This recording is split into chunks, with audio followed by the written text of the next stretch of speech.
திருச்சிற்றம்பலம். சக்கரவர்த்தி தவராச யோகி எனும் மிக்க திரு மூலனருள் மெய்வனாள் என்னாலும். திருச்சிற்றம்பலம். அண்ட சராசரங்களுக்கெல்லாம் அதிபதியாக விளங்கக்கூடிய முருகப்பெருமானுடைய ஒப்பற்ற கருணையினாலே பொரசை திருநெறி கழகம் கமல விநாயகர் சத்சங்கம் இணைந்து மிகச் சிறப்பாக நடத்தி வருகின்ற திருமூலர் அருளி செய்த திருமந்திரத்திலே இன்றைய தினம் முதல் தந்திரத்திலே உபதேச பகுதியினை தொடர்ந்து சிந்திப்பதற்கு திருவருள் கூட்டியிருக்கிறது. 3000 மந்திரங்களை திருமந்திரத்திலே அருளி செய்தார் திருமூல தேவநாயனார். அதிலே உபதேசம் என்கிற பகுதியிலே ஒரு 30 பாடல்களை தனியாக அந்தாதி வண்ணமாக அமைத்து தந்திருக்கிறார். அந்தாதியாக அமைத்ததனுடைய அடிப்படை நோக்கமே நூலினுடைய முழுமையான கருத்தை நமக்கு தெளிவாக்க வேண்டும் என்கிற அடிப்படை நோக்கத்திலே ஒரு சிறப்பு பகுதியாக இந்த உபதேச பகுதியை திருமந்திரத்திலே அருளி செய்திருக்கிறார் என்கிற செய்திகளை எல்லாம் நாம் சென்ற முறை பார்த்தோம். உபதேசம் என்று சொல்லப்பெறுகிற இந்த பகுதியிலே திருமந்திரம் மொத்த நூலினுடைய திரண்ட கருத்தை, அடிப்படையான கருத்தை திருமூல தேவநாயனார் மிக அற்புதமாக விளக்கி செய்திருக்கிறார். மேலும் உபதேசம் என்கிற அந்த நிலையானது ஒரு சீடனுக்கு குரு செய்கின்ற அருள் கடாட்சம் என்று சொல்லப்பெறுவது. அதுக்குத்தான் உபதேசம்னே பேரு. இப்ப நான் ஒருவருக்கு ஒரு செய்தியை சொல்லி இதை தெரிந்து கொள் என்று சொன்னால் அதற்கு அறிவுரைன்னு தான் பேரு. ஆனால் ஒரு குரு ஒரு சீடனுக்கு ஒரு செய்தியை சொல்லுவார் என்று சொன்னால் அதற்கு பெயர் உபதேசம்னு பேர். நமச்சிவாயம் நீங்கள் ஓத வேண்டும் என்று நான் சொல்லுவேனேயானால் அது அறிவுரையாக அமையும். இதே நமச்சிவாயத்தை ஒருவர் இன்னொருவர் திருச்செவியிலே ஏற்றுவாரே ஆனால் அதற்கு பேர் உபதேசம்னு பேர். எனவே உபதேசம் என்பது குரு தெளிவுபடுத்துகின்ற அறிவு நிலை. அப்ப இந்த திருமந்திரத்திலே திருமூல தேவநாயனார் குருவாக இருந்து இதை பயில்கின்ற அடியார் பெருமக்களுக்கெல்லாம் செய்கின்ற உபதேச பகுதியாக அமைந்ததுதான் இந்த 30 பாடல்களும். எப்பவுமே உபதேசம் சுருக்கமா இருக்கும். சுருக்க நிலையிலே 3000 பாடல்களிலே சொன்ன செய்திகளை 30 பாடல்களிலே சுருக்கமாக சீடனுக்கு தெரிவிக்கின்ற நிலைதான் உபதேச பகுதி. வாழ்விலே நாம் யாரை வேணாலும் குருவாக ஏற்றுக்கொள்ளலாம், நாம நினைக்கிறவர்களை குருவாக ஏற்றுக்கொள்ளலாம். ஆனால் நம்முடைய தகுதி நோக்கி பக்குவம் நோக்கி சிவம் இன்னாரை குரு என்று நமக்கு அறிமுகப்படுத்தும். அப்படி அறிமுகப்படுத்துகிற பொழுது அந்த குருவை நாம் உணர்வது என்பது நமக்கு இறைவன் செய்கின்ற சகாயமாக அமையும். இந்த உபதேச பகுதியும் அப்படித்தான். திருமூல தேவநாயனார் நமக்கு குருவாக இருந்து உபதேசிக்கிறார். அப்ப இந்த உபதேச பகுதி முழுவதும் திருமூல தேவநாயனார் நமக்கு செய்கின்ற உபதேசம் என்று எண்ணி அதை கருத வேண்டும்.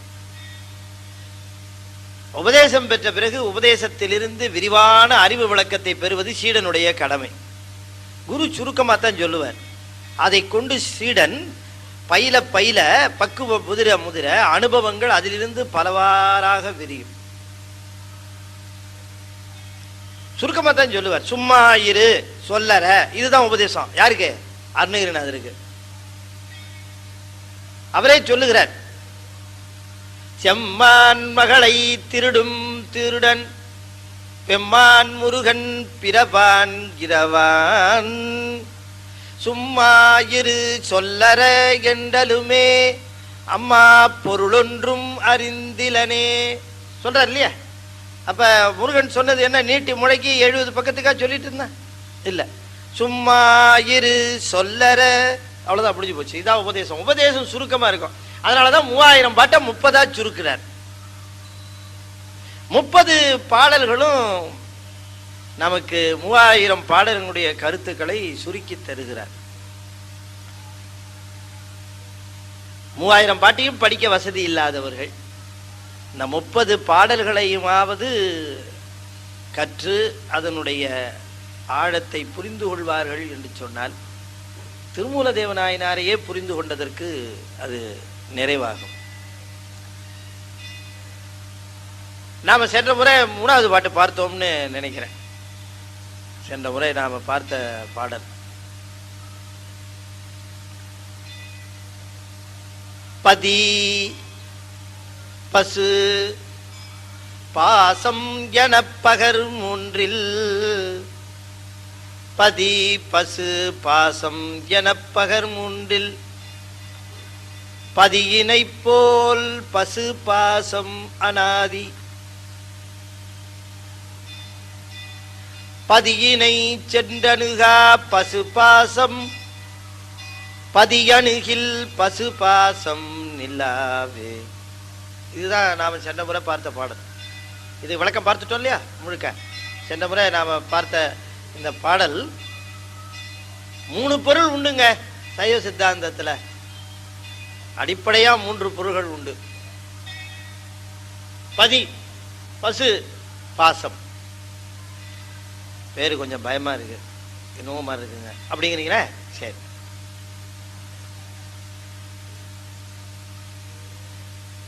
இறைவன் கடவுள் அப்படிங்கிற ஒண்ணு, அது ஒண்ணு. உயிர் என்று சொல்லக்கூடியது இன்னொன்று. ரெண்டையும் சேர விடாம தடுக்கிற நடுவுல இன்னொன்னு. மொத்தம் 3. இதுதான் நாம சொல்லுவது. இதுதான் சைவ சித்தாந்தம். இந்த 3ஐயும் சொல்லுகிறார். பதி பசு பாசம். பாசம்ங்கிறது வேற இல்ல, தடைங்கிறது வேற இல்ல, தலைங்கிறது வேற இல்ல, விலங்குங்கிறது வேற, எல்லாம் ஒண்ணுதான். பாசம்னாலே தடைன்னு பேரு. நாம எது மேலாம் பாசம் வச்சிருக்கிறோமோ அதெல்லாம் நாம சிவத்தை நெருங்குவதற்கு தடை அப்படின்னு அர்த்தம். எப்படி பேர் வச்சாங்க பாருங்க. நீங்க எப்படி வேணா எடுத்துக்கலாம். நீங்க இப்ப நான் சொன்னது பொதுவான ரூல். இது எதுக்கு அப்ளை பண்ணாலும் கரெக்டா இருக்கும். நீங்க எதை பாசமோடு அணுகுகிறீர்களோ அல்லது பாசம் வைத்து இருக்கிறீர்களோ அந்த பொருள் நீங்கள் சிவத்தை அணுகுவதற்கு தடை அப்படின்னு அர்த்தம். அது விடாது உங்களை அங்க போறதுக்கு. அப்ப பாசத்தை அறுத்தால் சிவத்தை நெருங்குகிறோம்னு அர்த்தம். சரி, ஒரு பாசத்தை அறுத்தா நெருங்கிடலாமான்னா நிறைய பாசம் இருக்கு. ஒன்னொன்னா அறுக்க அறுக்க கிட்டக்க போய்கிட்டே இருக்கிறோம்னு அர்த்தம். இப்ப அறுத்தல் என்றால் நாம உடனே ஒரு கத்திரிக்கோல் எடுத்துட்டு வந்து உரையை போட்டு ஒரு கட் பண்றதுன்னு அர்த்தம் இல்லை. ஒரு பொருளின் மீது இருக்கக்கூடிய பாசத்தை அறுத்தல் அப்படின்னு சொன்னா ஏதோ அறுத்தல்னா ஏதோ கத்தி எடுத்து கத்திரிக்கோல் எடுத்து கட் பண்றது அப்படின்னு அர்த்தம் இல்லை. இல்ல ஒரு பொருளின் மேல பாசம் வச்சிருக்கோன்னு சொன்னா அதை கண்ணால கூட பார்க்காம அதை விட்டு விலகி ரொம்ப தூரம் ஓடுறது அப்படிங்கிற அர்த்தம் இல்லை. ஒரு பொருளின் மீது பாசம் வைத்திருக்கேன், ஐயா சொல்லிட்டாங்க இந்த பாசம் வச்சிருக்கிற பொருள் தான் சிவத்தை சேர்வதற்கு தடை அப்படின்னு அந்த பாசத்தை அறுக்க வேண்டும் அப்படின்னு சொன்னா உடனே அந்த பாசம் வைத்திருக்கிற பொருளுக்கும் உங்களுக்கும் கிட்டத்தட்ட ஒரு 320 கிலோமீட்டராவது இடைவெளி இருக்கணுங்கிறது அர்த்தம் இல்லை. பக்கத்திலேயே இருக்கலாம், கூடவே இருக்கலாம், ஆனாலும் பாசம் அறுபட்ட நிலையில இருக்கலாம். யாதனின் யாதனின் நீங்கியான் நோதல் அதனின் அதனின் இளன் அப்படின்னா என்ன அர்த்தம்னா, நீங்கியான் எதிலிருந்து ஒருவன் நீங்குகின்றானோ அதனாலே வருகின்ற துன்பத்திலிருந்து அவன் நீங்கியவனாகின்றான். இதான அர்த்தம் இருக்கு. எந்தெந்த பொருளில் இருந்து ஒருவன் நீக்கமுடையவனாக இருக்கிறானோ அந்தந்த பொருளினாலே வருகின்ற துன்பத்திலிருந்து அவன் நீங்கியவனாகின்றான். அப்ப நீங்குதல்னா என்ன அர்த்தம்? விட்டுட்டு ஓடுறதுன்னு அர்த்தம் இல்ல. நீங்குதல் என்பது அதை நீங்க அதுக்கு you should not interpret a physical meaning. It doesn't mean a physical separation. அது என்ன அர்த்தம்? நீங்குதல் என்று சொன்னால் மனத்தளவிலே இடம் கொடாதிருத்தல், அவ்வளவுதான். அதை விட்டு நீங்கணும்னு அவசியம் இல்லை. நான் உதாரணமா கேட்கிறேன். ஒரு 1000 ரூபாய் கட்டு, 1000 ரூபாய் கட்டு, ஒரு கட்டில் 100 நோட்டு இருக்கும் இல்லைங்களா? ஒரு கட்டு 1000 ரூபாய் கட்டு. இந்த 1000 ரூபாய் கட்டு இங்க இருக்குன்னு வச்சுக்குவோம், உதாரணத்துக்கு சொல்றேன். 1000 ரூபாய் கட்டை பார்க்கிற பொழுது இந்த 1000 ரூபாய் கட்டு மேல நமக்கு ஒரு ஆர்வம் இருக்குமா இல்லையா? இருக்காதா? இருக்கும். அது பார்க்கும் போதே நமக்கு அப்படியே ஒரு ஒரு கிக்கு தான். அது என்ன இருந்தாலும் அதுவும் சலவை நோட்டா இருந்ததுன்னு வச்சுங்க, அது பார்த்தாலே அடையப்பா அப்படின்னு, அது பார்த்தாலே நம்மளை அறியாம அதுக்கு மேல ஒரு ஆர்வம் இல்லைங்களா? சுத்தி வரை ஏகப்பட்ட 1000 ரூபாய் கட்டு 500 ரூபாய் கட்டா இருக்கும். கேஷியருக்கு கிக்கு வருமா? பேங்க்ல வருமா? ஏன் வராது? இது எதுவுமே நம்புறது இல்லைன்னு அவருக்கு ரொம்ப நல்லா தெரியும். எதுவுமே நம்புறது இல்லைங்கிற பொழுது அதன் மேலே இருக்கக்கூடிய ஆர்வம் நீங்குவது போல இந்த உலகிலே எதுவுமே நம்முடையது இல்லை என்று நாம் எண்ணினால் அதன் மேல இருக்கிற ஆர்வம் நீங்கும். அதுதானே. சுத்தி எத்தனை கட்டு இருந்தா கூட அவருக்கு அது வெறும் பேப்பர் கட்டு மாதிரி தான் இருக்கும். யாருக்கு? கேஷியருக்கு. சார் இவ்வளவு பணம் வச்சிருக்கீங்க சார், இங்க பணக்காரர் சார் அப்படின்னு யாராவது கேஷியரை பார்த்து சொன்னா அவன் நினைப்பாடா பைத்தியக்காரன், போய் வேலையை பாடுற. ஒரு நோட்டு 1 ரூபா கூட நோட்டு விட்டுருவான்டா நோட்டீஸ் மேனேஜர் இல்லையா?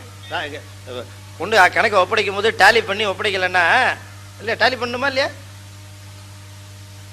2 மணிக்கு டிரான்சாக்ஷன்லாம் முடிஞ்சதுக்கப்புறம் லஞ்சு முடிச்சதுக்கப்புறம் பேங்க்ல ஒர்க் பண்ணுறவங்க இங்கே நிறைய பேர் இருப்பாங்க. கணக்கு ஒப்படைச்சாவணுமே. இந்த தொடர்பற்ற நிலை மனத்தளவிலே தொடர்பற்ற நிலை இருக்கு பார்த்தீங்களா? இதுதான் நீங்குதல்னு பேரு. மனத்தளவிலே தொடர்பற்ற நிலையிலே தான் நீங்குதல் வேண்டுமே தவிர உடம்பளவிலே நீங்குதல் அல்ல. அது கடமையை விட்டு ஓடுதல்னு அர்த்தம். எனக்குன்னு ஒரு மனைவி, எனக்கு குழந்தைகள் இருக்கிறாங்க. இந்த மனைவிக்கும் குழந்தைங்களுக்கும் செய்ய வேண்டிய கடமையை நான் செய்தாகணும், அதை செய்யணும். சாரே சொல்லிட்டாருப்பா, எதெல்லாம் பாசம் இருக்கோ அந்த பொருளை எல்லாம் விட்டு நீங்கிறது தான். நான் இவன் என்னடா அவன் கதை சொல்றானா, இருக்கிறதெல்லாம் கலைச்சிக்கிட்டு இருக்கிறானாங்கிறது கெட்ட பேர் வந்துடும் நமக்கு. அர்த்தத்தை அனர்த்தமா புரிஞ்சிக்க கூடாது. கடமையை விட்டு செல்ல சொல்லி எங்கேயுமே சொல்லலை, எந்த சாத்திரத்திலையும் சொல்லலாம். ஆனா எந்த நேரத்திலும் இங்கிருந்து செல்லுவதற்கு தயாரான நிலையிலேயே மனநிலையிலேயே இருக்கிறவர்களுக்கு எப்பொழுதுமே துன்பம் அணுகுவதில்லை. பாமன் சாமிகள், நான் சொல்லியிருக்கேன் உங்களுக்கு, பாமன் சாமி துறவு பூண்டு கிளம்பினார். அவருடைய நிலை வேற.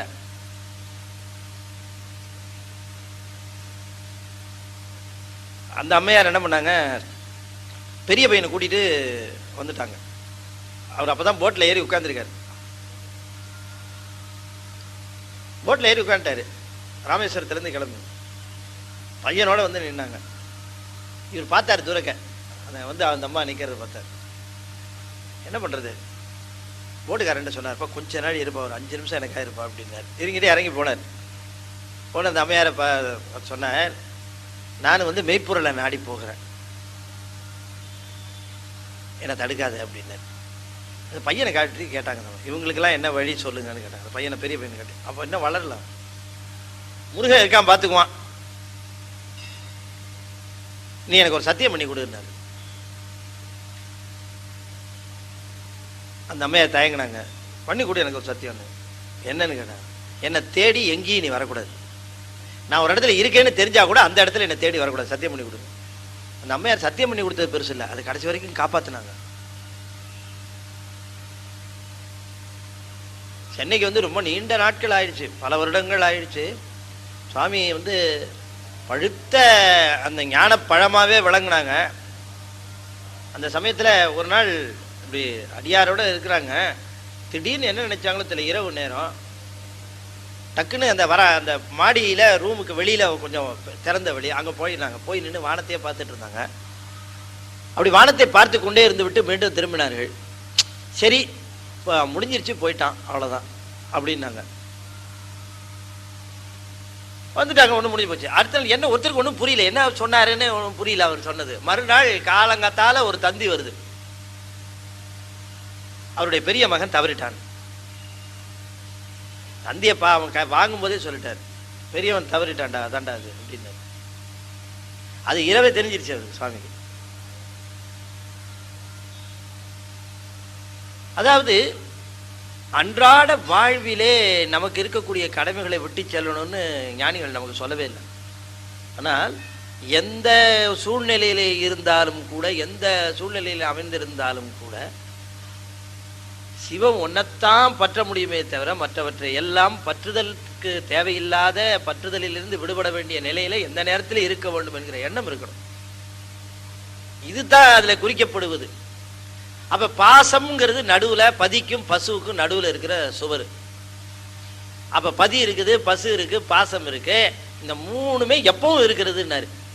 அந்த எப்பவும் இருக்கிற மூணு, இந்த பதி பசு பாசம் என பகர் மூன்றில் பதியினை போல் பசுபாசம் அனாதி, பதியினை சென்றணுகா பசுபாசம், பதி அணுகில் பசுபாசம் நில்லாவே. அப்ப பதியை சென்று பாசம் அணுகாது, பதியை சென்று பாசம் அணுகாது. ஆனால் பதியினை பசு அணுகுமானால் பாசமும் அணுகாது. அப்ப பாசங்கிறது பசுவைத்தான் பிடிக்குமே தவிர பதியை பிடிக்காது. இது பசுவை போய் சென்று பற்றுகிற இந்த பாசம் இன்னும் நம்ம தெளிவா பார்க்கணும். அதை என்னன்னா, பாசம்ங்கிறது ஒரு ஜட பொருள், அது போய் ஒன்றை பிடிக்காது. அறிவுடைய பொருள் தான் போய் ஒன்றை பற்றுமே தவிர அறிவற்ற பொருள் வந்து பற்றாது. பசு என்று சொல்லக்கூடியது அறிவுடைய பொருள், அது போய் பற்றுகிறது. பாசம் அறிவற்ற பொருள், ஜடம், அது போய் பற்றாது. அறிவுடைய பொருளாக இருக்கக்கூடிய பசுதான் சென்று இந்த பாசத்தை பற்றியது, ஏதோ ஒரு காலத்தில் பற்றி இருக்கு. ஆனால் இந்த பாசத்தை பதி ஒன்றும் செய்ய முடியாது, பதிய. அதனாலே நாம சென்று பதியை அணுகினோம்னு சொன்னா இந்த பாசத்தாலே வரக்கூடிய தீமையிலிருந்து தப்பிக்கலாம். இதுதான் பொருள். அது சொல்லியிருக்கார். பதியணுகில் பசு பாசம் நில்லாவே. பதியணுகில்னா பதியினை பசு அணுகில் பாசம் நில்லாவே அப்படிங்கணும். அத இந்த கடைசி வரிய, கடைசி வரி என்ன? பதியணுகில் பசு பாசம் நில்லாவே அப்படின்னு இருக்கு இல்லையா? அது எப்படி படிக்கணும்? பதியினை பசு அணுகில் பாசம் நில்லாவே. இந்த பசுவை பற்றி இருக்கிற பாசமானது, பசுவானது பதியை சென்று பற்றுமானால் நில்லாமல் ஓடி போகும் அப்படின்னு தான் கடைசி வரியில சொல்லுகிறார். வேயில் எழுங்கணல் போலே இம்மெய்யனும் கோயில் இருந்து குடிகொண்ட கோன் நந்தி. வேயில் எழும் கனல் போலே இம்மெய்யனும் கோயில் இருந்து குடிகொண்ட கோன் நந்தி. தாயின் மும்மலம் மாற்றி தயா என்னும் தோயமதாய் எழும் வெள்ளமே. இதான் அடுத்த பாட்டு. பதியணிகில் பசுபாசம் நில்லாவே அப்படின்னு வேன்னு முடிச்சார் இல்லையா? அதனால அந்த வேங்கிற எழுத்தை வச்சு அடுத்த பாட்டை துவங்குகிறார். நில்லாவே அப்படிங்கிறதுல இந்த வேங்கிற சொல்ல வச்சு அடுத்த பாடல வேயில் எழும் கனல் போலே இம்மெய்யனும் கோயில் இருந்து குடி கொண்ட கோன் நந்தி.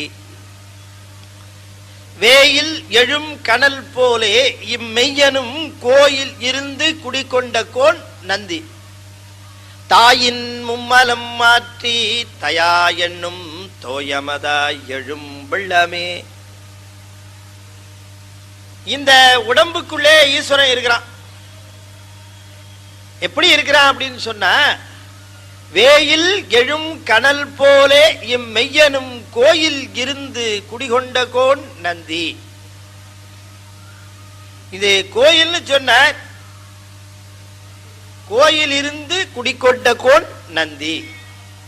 வேயில் எழும் கனல் போலே இம்மெய்யனும் கோயில் இருந்து குடிகொண்ட கோன் நந்தி. இந்த உடம்பு என்பது நாம் இப்ப பார்க்கிற இந்த உடம்பு இருக்கிறதே, இந்த உடம்பை இயக்குவது உயிர். உடம்பை இயக்குவது உயிர், அது நல்லா தெரியும். ஆனால் உடம்பை உயிர் இயக்குகிறது என்று சொல்லுகிற பொழுது ஒரு செய்தியை நாம மறந்து விடக்கூடாது. உயிர் எதையும் இயக்கக்கூடிய வல்லமை உடையது அல்ல. அப்படி அது இயக்கக்கூடிய வல்லமை உடையதாக இருந்திருக்குமானால் இந்த உடம்புக்கு வருவதற்கு முன்பாகவே அதற்கு இயக்கக்கூடிய வல்லமை இருந்திருக்கணும் இல்லையா? ஆனா இந்த உடம்புக்குள்ளே வந்த பிறகு இது இயக்குகிறது, உயிர் இயக்குகிறதுன்னு சொல்லுவதற்கு பார்த்தீங்களா, இந்த உயிரால எதையுமே இயக்க முடியாது. இந்த உயிர் ஆணவ மலத்தினுடைய பிடிப்பிலே இருக்கிற காரணத்தினாலே, ஆணவ மலத்தினுடைய அந்த ஆக்கிரமிப்பிலே இருக்கிற காரணத்தினாலே இந்த உயிரினாலே தானாக இயங்க முடியாது. இப்படி தானாக இயங்க முடியாத இந்த உயிரை இயங்குவதற்காக தூண்டுவிக்கின்றவன் சிவபெருமான். நாம் அதுதான் அடிப்படையாக தெரிந்து கொள்ளும். உயிரை இப்ப நாம புரிந்து கொள்ள வேண்டியது, உயிர் என்பது இந்த உடம்புக்குள்ளே இருந்து இந்த உடம்பை இயக்கி கொண்டிருக்கிறது, உயிரினால் தான் இந்த உடம்பு இயங்குகிறது என்று நாம சொல்லுகிறோம். ஆனால் உடம்பை இயக்குவது உயிர் என்றால் உயிரை இயக்குவது யார்? அதுதான் கேள்வி. இப்ப நாம காரை ஓட்டுவது எது அப்படின்னு கேட்டா, காரை ஓட்டுகிறவர் டிரைவர் அப்படின்னு நாம சொல்லுகிறோம். சரி, இப்ப முக்கியமா பார்த்தா அதுல டிரைவரை ஓட்டுறவர் யாருன்னு பார்க்கணும். டிரைவரை ஓட்டுறவர் முதலாளி. டிரைவருக்கு பின்னால உட்கார்ந்துக்கிட்டு முதலாளி இங்க போ, அங்க போ, லெப்ட்ல திரும்பு, ரைட்ல திரும்பு அப்படின்னு சொல்லி கொண்டிருப்பார். டிரைவர் வண்டியை ஓட்டுவார், வண்டி ஓடிக்கொண்டிருக்கும். இப்ப நீங்க இந்த உதாரணத்தை மனசுல வச்சுட்டு ஒரு சின்ன செய்தி ஞாபகம் வச்சுக்கணும். என்னன்னு கேட்டா, உடம்பை உயிர் இயக்குகிறது என்கிற நிலையிலேயே நாம் நின்று விட்டால், உடம்பை இயக்குவது உயிர்தான் என்று அங்கேயே நின்று விட்டால் நம்முடைய நிலை என்ன ஆயிடும்னு சொன்னா, இது சொல்லுகிறவர்கள் தான் புறச்சமயத்தார். சமயங்கள்ல புறச்சமயம், புறப்புறச் சமயம், அகப்புறச் சமயம், அகச்சமயம் என்றெல்லாம் சமயங்கள் வேறுபட விரிந்து கிடக்கின்றன. என்ன ஏன் சமயங்கள் வேறுபட விரிந்து கிடக்கின்றன என்று சொன்னால், உலகிலே நிகழ்கின்ற இயக்கங்களுக்கு சொல்லப்படுகின்ற காரணங்கள் வேறு வேறு. நான் இந்த உடம்பை இயக்குகிறேன்னா உள்ளிருந்து ஒரு உயிர் இயக்குகிறதுன்னு சொன்ன பார்த்தீங்களா, இது புறச்சமயம். இந்த புறப்புற சமயம்னு ஒருத்தர் இருக்கான், அவன் சொல்றான் உயிராவது மண்ணாவது உடம்பு தானே இயங்குதியான்னா. அவன் உயிரையும் ஒத்துக்கிறது இல்லை, கடவுளையும் ஒத்துக்கிறது இல்லை, இந்த உடம்பையும் உலகத்தையும் தான் ஒத்துக்கிறான். அதனால அவனுக்கு பேர் உலகாயதர்னு பேரு. அவன் உலகாயதர்ங்கிறவர் என்ன சொல்லுகிறான், உயிர்னு ஒண்ணு கிடையாது, சாமின்னு ஒண்ணு கிடையாது, உலகம் இருக்கு, உடம்பு இருக்கு, இந்த உடம்பு இயங்கிக்கிட்டே இருக்கும். என்னைக்கு இது விழுந்துருச்சோ அன்னைக்கோட முடிஞ்சு போச்சு கதை, அவ்வளவுதான். புதுசு புதுசா உடம்பு வரும், புதுசு புதுசா இருந்துட்டு இருக்கும், போயிட்டு இருக்கும். இது உள்ளுக்குள்ளே உயிரும் கிடையாது, இந்த உயிருக்குள்ளே சிவமும் கிடையாதுன்னா இந்த சமயத்தார் புறப்புற சமயம். இவன் தான் புறப்புற சமயம். இந்த புறப்புற சமயத்திலேருந்து வந்தது புறச்சமயம். புறச்சமயத்திலேருந்து கொஞ்சம் பரவாயில்லன்னு வந்தவன் அகப்புற சமயம். அப்புறமா வந்ததுதான் அகச்சமயம். சரி, அப்ப உலகம் உண்டு, உயிரும் உண்டு அப்படின்னு சொல்றவன் இருக்கிறான் பாருங்க, அவன் தான் புறச்சமயம். உலகம் மட்டுமே உண்டுங்கிறவன் புறப்புற சமயம். ரொம்ப வெளியில இருக்கிறான். புறப்புறம்னா ரொம்ப தூரத்தில் இருக்கிறான். புறச்சமயம்னா கொஞ்சம் கிட்ட வந்துட்டான், ஏதோ ஒன்று இயக்குனாதான் இன்னொன்று இயங்கும் அப்படின்றது லெவலுக்கு வந்துட்டான். அவன் எல்லாம் தானா வருதுங்கிறான். அவன் எது எப்படி தானா வரும்? எல்லாம் தானா வருதுன்னா இங்க இருக்கு மண்ணு, தானா மண்ணிலேருந்து சட்டி பானை எல்லாம் தானா வந்துருமா? செய்யறதுக்கு ஒருத்தன் வேணுமே. அப்ப காரணகர்த்தா ஒருவன் வேண்டும் என்கிற கருத்திலே, ஓஹோ உடம்பு என்கிற ஒன்றை இயக்குவதற்கு உயிர் என்கிற ஒரு காரணகர்த்தா வேணும் அப்படிங்கிற ஒரு செய்திக்கு வருகிறவர்கள் புறச்சமயத்தார். அகப்புற சமயத்தார்னு அதுக்கு மேல கொஞ்சம், ஐயா இல்லையா, எப்படி உடம்பை இயக்கிறதுக்கு உயிர்னு ஒண்ணு வேணுமோ அது மாதிரி உயிரை இயக்கிறதுக்கு இறைவன் ஒருத்தர் வேணும்யா அப்படின்னு அவன் கொஞ்சம் அப்படி மேல வந்தான்.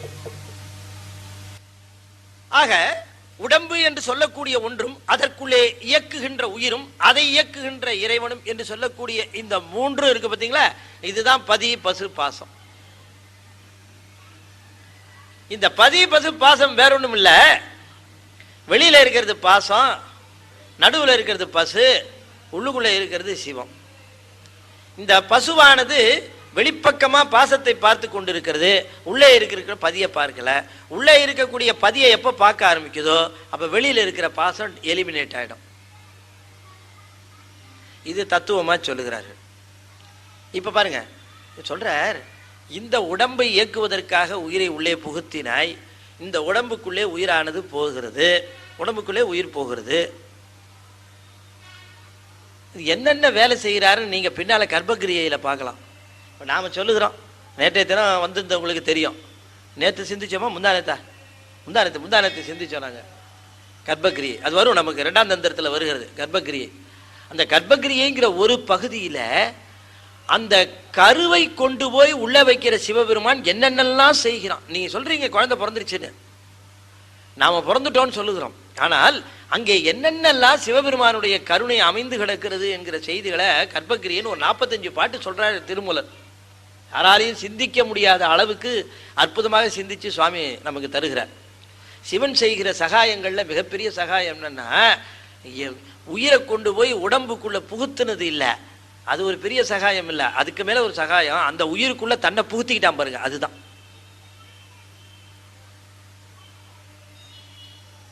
அந்த சகாயம் பண்ணாம பாருங்க. என்ன? உடல் இடம் கொண்டாய் யான் இதற்கு இளன் ஓர் கைமாறேனர். மணிவாசகர் சொல்லுகிற பொழுது, நான் கைமாறு கருத முடியாத ஒரு நன்மை எனக்கு செய்தாய். என்ன நன்மை தெரியுமா? என்னுடைய உடலை இடமாக கொண்டாய். இந்த உடலை இடமாக கொண்டாய் அல்லவா, அதுக்குத்தான் நான் சொல்ல முடியாத கைமாறு. ஏன்னா உடம்பை எப்படி இடமாக கொண்டாய்னா, உடம்பை உயிர் இடமாக கொண்டது, உயிர் இல்லை நீ இடமாக கொண்டாய். இந்த உடம்பை இயக்குவதற்கு உயிருக்கு தேவையான அத்தனை சக்தியையும் நீ தருவதால் தான் நான் உன்னை சிந்திக்கிறேன், உன்னை பாடுறேன், உன்னை எல்லாமே என்னால் வழிபாடு செய்ய முடிகிறது. இத்தனை எதனால நிகழ்கிறது இந்த உயிருக்குன்னா, நீ உயிருக்குள்ளே இருந்து துணை செய்வதால தான். நல்ல கவனமா கேட்கணும். உயிர் இயங்க வேண்டும் என்று சொன்னால் உள்ளிருந்து சிவம் இயக்கினால் தான் உயிர் இயங்கும். உயிர் தானா இயங்காது. அப்ப உயிர் உடம்பை இயக்குகிறதுன்னு சொன்னா அது தானா இயக்காது. அது சிவம் உள்ளிருந்து உயிரை இயக்குகிறது, அதனால உயிரானது உடம்பை இயக்குகிறது. அப்ப உடனே நம்மால் ஒரு கேள்வி கேட்கலாம், அப்படின்னா ஏன் சார் எல்லா உயிரும் தப்பு தப்பெல்லாம் பண்ணுது, எல்லாமே நல்லது பண்றது இல்லையே? சிவன் தானே இயக்குது, சிவன் தான் இயக்குது. அப்ப சிவம் இயக்குகிற பொழுது இந்த உயிர், ஒரு உயிர் நல்லது பண்ணுது, ஒரு உயிர் தப்பு பண்ணுது. ஒரு உயிர் எல்லாரும் நல்லா இருக்கணுங்கிறதுக்கு நல்ல பணிகளை எல்லாம் செய்யுது, இன்னொரு உயிர் எவ்வளவு தப்பு பண்ண முடியாது. அப்ப அந்த உயிருக்கு உள்ள இருந்து இயக்குறது அவர் தானா அப்படின்னு கேள்வி கேட்டா, ஒரு பெரிய ஒய், ஒரு பெரிய இ, ஒரு பெரிய எஸ். எஸ், ஆமா. இங்க பாருங்க, இங்க வந்து 3 பல்பு இருக்கு, ஒரு 3 பல்பு இருக்கு. 3 பல்பையும் கனெக்ட் பண்ணியிருக்கோம். 3 பல்பையும் பார்க்கிற பொழுது இப்ப கரண்ட் போல 3 பல்பும் எரியுது. 3 பல்பு குண்டு பல்பு, 3 பல்பும். கரண்ட் போகாதப்போ 3 ஒரே மாதிரியே இருக்கு. கரண்ட் போகுது. கரண்ட் போன உடனே என்ன ஆகுது, 3 பல்பும் எரியுது. ஆனா முதல் பல்பு சிவப்பா எரியுது, அடுத்த பல்பு பச்சையா எரியுது, அடுத்த பல்பு மஞ்சளா எரியுது. ஏன் அப்படி எரியுது அப்படின்னு கேட்டா, அந்த சிவப்பா இருக்கிற பல்பினுடைய இயல்பு சிவப்பு வண்ணம், பச்சையா இருக்கிற பல்பினுடைய இயல்பு பச்சை வண்ணம், மஞ்சளா இருக்கிற பல்பினுடைய இயல்பு மஞ்சள் வண்ணம். கரண்ட் போக ஆரம்பிச்சு, கரண்ட் போறதுக்கு முன்னாடியே அவைகளெல்லாம் ஒன்றும் ஒளி தராமல் இருந்தன. கரண்ட் போக ஆரம்பிச்சோன்னா ஒளி தர ஆரம்பிச்சது. ஆனால் ஒளி தருகிற பொழுது அதனுடைய இயல்பு என்னவோ அந்த இயல்புக்கு தகுந்தவாறு அது ஒளி தந்தது. எல்லாம் ஒன்று போல தரல. அது போல ஆன்மாக்களிடையே இறைவன் சக்தி ஆற்றல் என்கிற கரண்ட் போன உடனே அந்தந்த ஆன்மா அந்தந்த இயல்புக்கு தகுந்தவாறு இயங்க ஆரம்பிச்சது.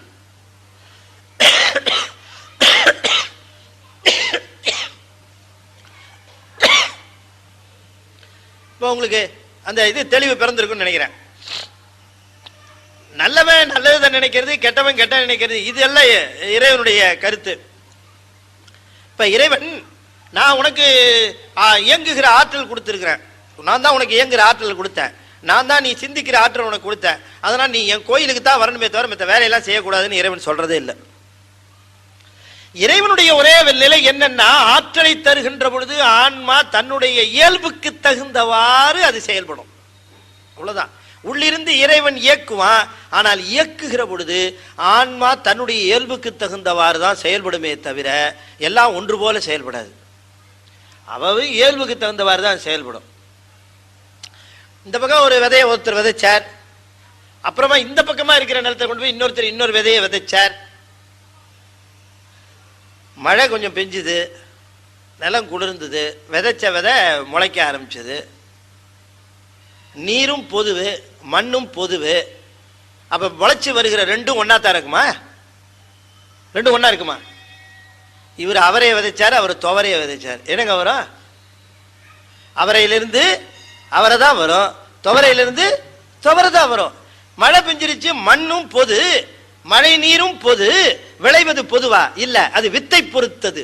அதுபோல இறைவனுடைய திருவருள் எல்லாருக்கும் பொது, இறைவனுடைய ஆற்றலும் எல்லாருக்கும் பொது. ஆனால் அனுபவம் என்பது அந்தந்த ஆன்மாவினுடைய இயல்புக்கு தகுந்தவாறு தான் விளையும். அப்ப ஆன்மாக்கள் எல்லாம் ஒன்று போல இல்ல, அவைகளினுடைய விருப்பு வெறுப்பு வேறுபடுகிறது. இந்த விருப்பு வெறுப்பு வேறுபடுகிற நிலை இருக்கு பார்த்தீங்களா, அதுதான் துவக்க நிலை. ஒவ்வொரு ஆன்மாவுக்கும் உதவி செய்யணும்னு சிவபெருமான் நினைத்து அவர்களுக்கு உடம்பு தந்து அனுபவங்களை தரணும்னு நினைக்கிற பொழுது அதை வைப்ரேட் பண்ணுறார். வைப்ரேட் பண்ணுகிற பொழுது அது அதனுடைய நேச்சுரல் ஃப்ரீக்குவன்சியில் வைப்ரேட் ஆகும். அப்படி வைப்ரேட் பண்ணுகிற பொழுது அதற்கு இயல்பாகவே இருக்கிற விருப்பு வெறுப்போடு அது இருந்தது. அந்த விருப்பு வெறுப்புக்கு தகுந்தாற் போலத்தான் முதல்ல அவர் அந்த உடம்பை தந்தார். இன்னும் சொல்ல போனால் எத்தனை காலத்திற்கு நம்முடைய விருப்பு வெறுப்பு தொடருமோ அத்தனை காலத்திற்கு பிறவி தொடரும். இதான் ஷார்ட்கட் மெத்தடு.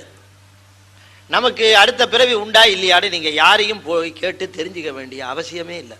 எந்த ஜோசியக்காரட்டையும் போய் நின்று காசை கொட்ட வேண்டிய அவசியமே இல்லை. அடுத்த பிறப்பு உண்டா இல்லையா அப்படிங்கிறத ரொம்ப சுலபமாக நாமே நம்ம அனலைஸ் பண்ணி தெரிஞ்சுக்கலாம். விருப்பு வெறுப்பற்ற நிலை வருமானால் பிறப்பு நீங்கி போச்சுன்னு அர்த்தம். அவ்வளோதான், நம்மளே தெரிஞ்சுக்கலாம். நமக்கு ஒரு பொருளின் மீது விருப்பும் ஒரு பொருளின் மீது வெறுப்பும் நமக்கு வருமானால் நமக்கு இன்னும் வேறுபாடு நீங்கள. இந்த விருப்பு வெறுப்பு நீங்கிறதுக்காக இன்னும் பிறப்பு வர வேண்டி இருக்கு. இந்த விருப்பு வெறுப்பு நீங்கி போச்சுன்னா இருவினை ஒப்புன்னு பேர். இதுதான் இருவினை ஒப்பு. நான் உதாரணம் சொல்கிறேன் பாருங்களேன். இப்போ நான் ஒரு நண்பர் சிங்கப்பூர் போயிட்டு வந்தோடனே என்கிட்ட சொன்னார், சார் நம்மகிட்ட சிங்கப்பூர் போயிட்டு வந்தேன், சில பொருள்லாம் இருக்குது, உங்களுக்கு எது வேணுமோ எடுத்துகிட்டு போங்க சார் உங்கள் வீட்டுக்குன்னு. அங்கே போய் பார்த்தா அவர் வச்சுருந்தார் சில பொருள். பார்த்தா அதில் ஃபாரின் சாக்லேட் வச்சுருந்தார். என் பையனுக்கு எப்போவுமே சாக்லேட்னா ரொம்ப பிடிக்கும். அவனுக்கு சாக்லேட்னா ரொம்ப பிடிக்கும்.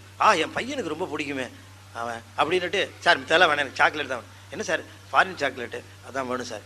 என்ன வேறு எதாவது எடுப்பீங்க? இல்லை என் பையனுக்கு ரொம்ப பிடிக்கும் சார் ஃபாரின், எதை கொடுத்தாலும் அவன் அவ்வளோ விருப்பப்பட மாட்டான், சாக்லேட்டாக எடுத்துங்க சார்.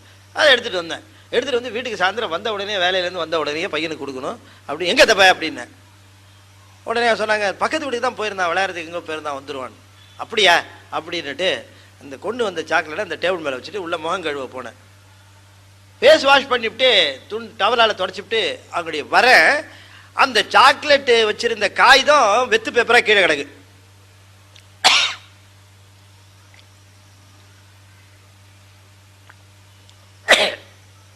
ஏன்னா பேப்பர் கீழே கிடைக்குது. இப்படி நிமிந்து பார்த்தா அந்த பக்கமாக நின்றுக்கிட்டு எதிர்த்த வீட்டு பையன் அந்த சாக்லேட்டை ரொம்ப சூப்பராக டேஸ்ட் பண்ணி, அங்கிள் சாக்லேட் ரொம்ப சூப்பர் அப்படின்னு சாப்பிட்டுட்டு இருக்கிறான். உங்களுக்கு எப்படி இருக்கும்? எப்படி இருக்கும் நான் சொல்ல வேண்டியது இல்லை. நமக்கு அப்படியே குளிர்ந்து போயிருக்குமா மனசு? அப்படியே வயிறு ரொம்ப குளிர்ந்து போகுமா? எப்படி இருக்கும்? ஆஹா அட பாவி அப்படி இல்லையா? இப்ப இந்த நம்ம குழந்தை உண்ணுகிற பொழுது வருகிற மகிழ்ச்சி, மற்றொரு குழந்தை உண்ணுகிற பொழுது நமக்கு ஏற்படுகிற வெறுப்பு, இந்த விருப்பும் அந்த வெறுப்பும் எதனால வந்ததுன்னு சொன்னா, இது என்னுடைய குழந்தை, இது யாருடைய குழந்தையோ அப்படிங்கிற ஒரு வேறுபாடு நம்மையும் அறியாமல் நமக்கு இருக்கிறதுனால இந்த வேறுபாட்டின் காரணமாக ஒரு விருப்பும் ஒரு வெறுப்பும் விளைகிறது.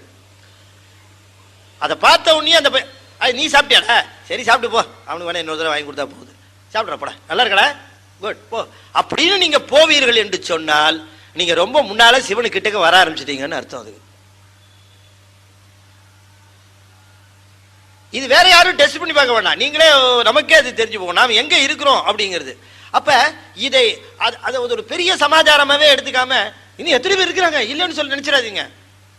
அந்த மாதிரி என்ன உடையவர்கள் எத்தனையோ பேர் இருக்கிறார்கள். சிவனை நெருங்குறவர்கள் எத்தனை பேர் உமாபதி சிவன் சொல்றாரு. எத்தனை பேர் இறந்து கொண்டு இருக்கிறார்களோ இந்த உலகத்துல அத்தனை பேருக்கு ஈக்குவலா நிறைய பேர் சிவனை நெருங்கி கொண்டு இருக்கிறார்கள். துறந்தோர் துறப்போர் தொகை சொல்லின் இறந்தோர் இறப்போர் தொகையாம் அப்படின்னாரு. நாம நினைக்கிறோம் யாரும் சிவன்கிட்டே போல, எல்லாரும் இங்கே தான் இருந்துகிட்டு இருக்கிறோம், ஒருத்தரும் அங்கே எங்கே போகிறாங்க. இருக்கிற கடுபிடியை பார்த்தா சிவனை நெருங்குறவங்க ஒரு 100 வருஷத்துக்கு ஒருத்தராக இருக்கலாம் அப்படின்னு நாம நினச்சிக்கிட்டு இருக்கிறோம் இல்லையா? அப்படிதான் நினைக்கிறோம். நம்முடைய என்ன எப்படின்னா, இது ஒன்றும் தேடுற மாதிரியே தெரில சார். இருக்கிற இந்த கண்டிஷன்ஸ் எல்லாம் பார்த்தா இதெல்லாம் ஏதாவது 100ல் ஒருத்தர் எங்கேயாவது போய் சிவன்கிட்ட போய் சேருவார். நம்மளாம் எங்கே போகிறது நீங்கள் நினைக்கிறேன். உமாபதி நினைக்காத, அப்படி நிறைய பேர் போயிட்டு இருக்கிறாங்க. நாம் நினைக்கிறது மாதிரி அது அவ்வளோ பேர் போகலைன்னு நாம் நினைக்கிறது தவறான செய்தி. நிறைய பேர் போயிட்டு இருக்கிறாங்க. காரணம் என்னன்னு நான் சொல்கிறேன் உங்களுக்கு. இந்த பக்குவம் என்று சொல்லக்கூடிய நிலையானது சிவனையும் சிவன் நூல்களையும் நாம் பயில பயில பயில நம்மையும் அறியாமல் நமக்கு தரப்படுகின்ற பிரசாதம். இதுதான் உண்மையான பிரசாதம். நமக்கு தரப்படுற பிரசாதம் என்னென்னா கோயிலில் போய் கை நீட்டி வாங்கிறது மட்டுமல்ல. நான் திருநீரை குறிப்பிடுறேன். அது மட்டுமல்ல, பிரசாதம் என்று சொன்னால் இறைவன் நமக்கு தருகின்ற பக்குவம். அதுதான் நம்ம ஒரு தடவை கோயில் போயிட்டு வந்தோம்னா நமக்கு ஒரு பக்குவத்தை அவன் கொடுக்குறான். அந்த பக்குவம் அவன் தரான் நமக்கு. சிவன் கோயிலில் பெறப்படுகின்ற மிகப்பெரிய பிரசாதம் அவன் தருகிற பக்குவம். அது நம்ம கண்ணுக்கு தெரியாது. ரொம்ப பேர் நினைக்கிறாங்க, சார் ஒருத்தர் என்ன கேட்டேன், சிவன் கோயில் போங்கிறீங்களா சார், போனால் என்ன சார் தருவாருன்னார். போனால் என்ன தருவார் சார் அவர் அப்படின்னார். நீ போய் பாரு என்ன தராருன்னு தெரியும். போகாமே என்ன தருவாருன்னா அவர் என்ன தருவார்னு என்கிட்ட சொல்லிட்டா தராரு. யாருக்கு என்ன தராருன்னு யார்கிட்ட சொல்கிறாரு தெரியவே தெரியாது. யாருக்கு என்ன கொடுக்குறாருன்னே தெரியாது. அவர் ரகசியம் சிவரகசியம் தான். அது ஒவ்வொருத்தருக்கும் ஒவ்வொரு விதமான அனுபவங்களை தருகிற சிவபெருமான் எல்லாருக்கும் ஒன்று போல தருவான்னு நீங்கள் நினைக்கவே நினைக்காதீங்க. நீ ஒவ்வொருத்தரையும் கேட்டு பார்த்தீங்கன்னா சிவன் கோயிலுக்கு தொடர்ந்து போகிறவர்களும் வழிபாடு செய்கிறவர்களும் ஞானமுடையவர்கள். இப்போ நீ சித்தியாரை படிச்சிங்கன்னா நீங்கள் தெரியும் சிவன் கோயிலுக்கு போகின்ற உரிமை உடையவர்கள் யார். சரியை நிலையில் இருக்கிறவரா, கிரியை நிலையில் இருக்கிறவரா, யோக நிலையில் இருக்கிறவரா, ஞான நிலைக்கு போனவர்களா. சிவன் கோயிலுக்கு ஞான நிலை அடைந்து விட்டாங்க, அவங்க சிவன் கோயில் போக வேண்டிய அவசியம் உண்டா? யோக நிலையில் உள்ளே அகத்தே வழிபடுகிறார்கள், அவங்க சிவன் கோயிலுக்கு போக வேண்டிய அவசியம் உண்டா? கிரிய நிலையில் இருக்கிறாங்க, வீட்டில் அற்புதமாக பூஜை பண்ணுவார்கள், மனம் ஒன்றி செய்வார்கள், அவங்க கோயில் போக வேண்டிய அவசியம் உண்டா? இல்லை சரியை நிலையில் இருக்கிறவங்க கோயில் போகிறாங்க, கோயிலே அங்கே தான், அவங்களுக்கு அங்கே தான் தொண்டு செய்கிறாங்க, சரி சரியங்கிறது. யார் கோயிலுக்கு போக உரிமை உடையவர்கள்?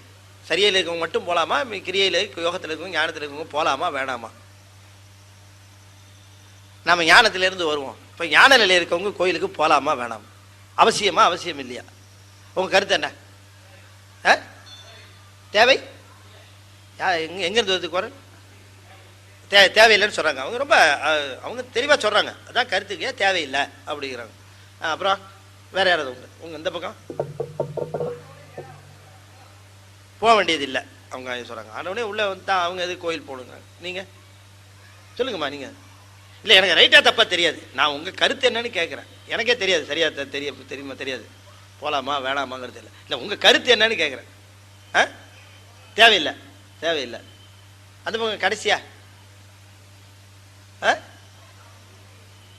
அவசியம் இல்லை தேவை எல்லாம். யார் போகணுன்னது? நீங்கள் போகணுங்கிறீங்களாம்மா? அது ஞான நிலையில் இருக்கவங்க போகணுங்கிறீங்க, சரி எல்லாரும் போகணுங்கிறீங்க, சரி ரைட். அவங்க எல்லாரும் போகணுங்கிறாங்க. இந்த ஐயா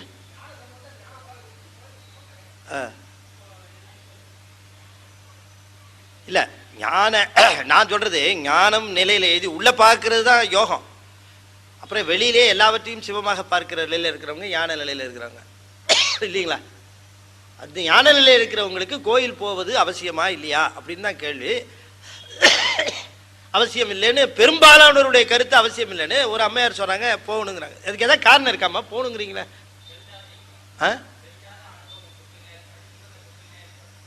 கோயிலுக்கு போனால் சரி இல்லை அது அப்படி போகலாங்கிறீங்க, போகணும் ஞானம் பெற்றவர்களும் போகணுங்கிறீங்க, சரி சரி ரைட்.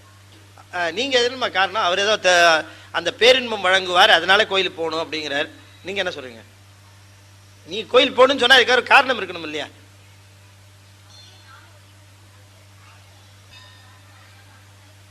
அவங்க கோயிலுக்கு போகிற பொழுது அவங்களால மற்றவர்களுக்கு நன்மை ஏற்படும் அப்படிங்கிறனால அவங்க கோயில் போகணும் அப்படிங்கிறீங்க. கிடைக்கிறது சரி, அவங்களுக்கு அருள் கிடைக்கிறது, அதான் நீங்கள் சொன்னீங்க அவங்களுக்கு எப்படி கொடுக்கணுமோ அந்த மாதிரி அருள் கொடுக்குறார் அப்படிங்கிற. சரிம்மா உட்காரு. இப்போ நம்ம இதுக்கு பதில் பார்க்கணுன்னு சொன்னால் ஞான நிலையில் இருக்கிறவர்கள் கோயிலுக்கு போகணுமா அப்படின்னு நம்ம இதுக்கு பதில் தெரிஞ்சுக்கணும்னு சொன்னால் பெரியவங்க என்ன சொல்லியிருக்காங்கன்னு நம்ம பார்க்கணும். அவங்க என்ன சொல்கிறாங்களோ அதுதான ஸ்கேல் நமக்கு. மொத்தம் 12 சூத்திரம் சிவஞான போதத்துக்கு, 11 சூத்திரம் வரைக்கும். 11வது சூத்திரம் என்ன சொல்லுது அப்படின்னு சொன்னால் அது ரொம்ப தெளிவாக என்ன சொல்லுது. 11வது சூத்திரம்னா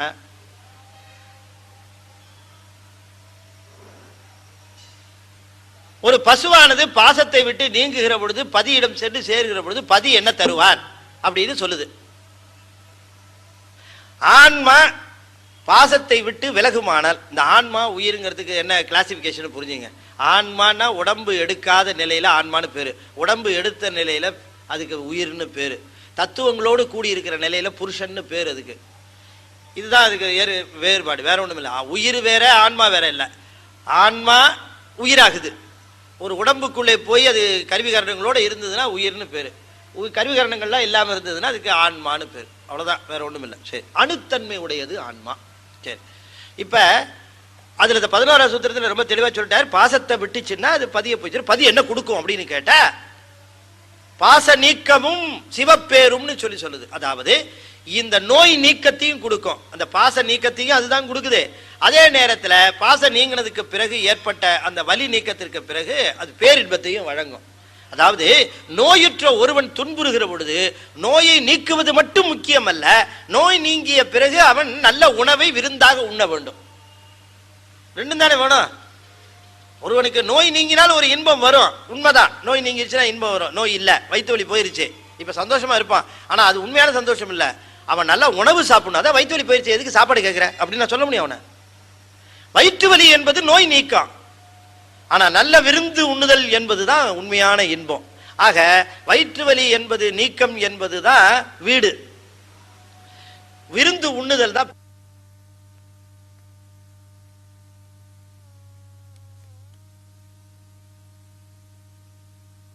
இருக்கும். அதனாலதான் அதுக்கு தோடுன்னு பேரு. நடுவது நாடு, கெடுவது கேடு, படுவது பாடு, இதெல்லாம் தமிழ். அப்படி வருகிற பொழுது விடுவது வீடு, பெறுவது பேரு, முதலிலை திரிந்த தொழிற்பெயர் அப்படிம்பாங்க இலக்கணத்துல. சரி, அப்ப பெறுவது பேரு, விடுவது வீடு. அப்ப உன்னை விட்டு உன்னை பெறுகிறோம். விடுவது பாசம், பெறுவது சிவம். அப்ப இதுதான் பயன், பயனியல் அப்படின்னு சொல்லி முடிச்சுட்டாருங்க. முடிஞ்சு போச்சு இல்ல. அப்புறம் 12வது சூத்திரம் எதுக்கு, அது என்னது அப்படின்னு நிரம்ப பேர் கேட்டாங்க. சிவஞான போதத்துல 11ஓட முடிஞ்சு போச்சு, 12வது சூத்திரமே தேவை. அந்த காலத்துல நீங்க சினிமா பாத்தீங்கன்னா, சினிமா சொல்லலாம் தப்பு இல்லை, உதாரணத்துக்கு பழங்காலத்துல படம் பாத்தீங்கன்னா கிளைமேக்ஸ் காட்சி முடிஞ்ச உடனேயே படம் முடிஞ்சிடாது.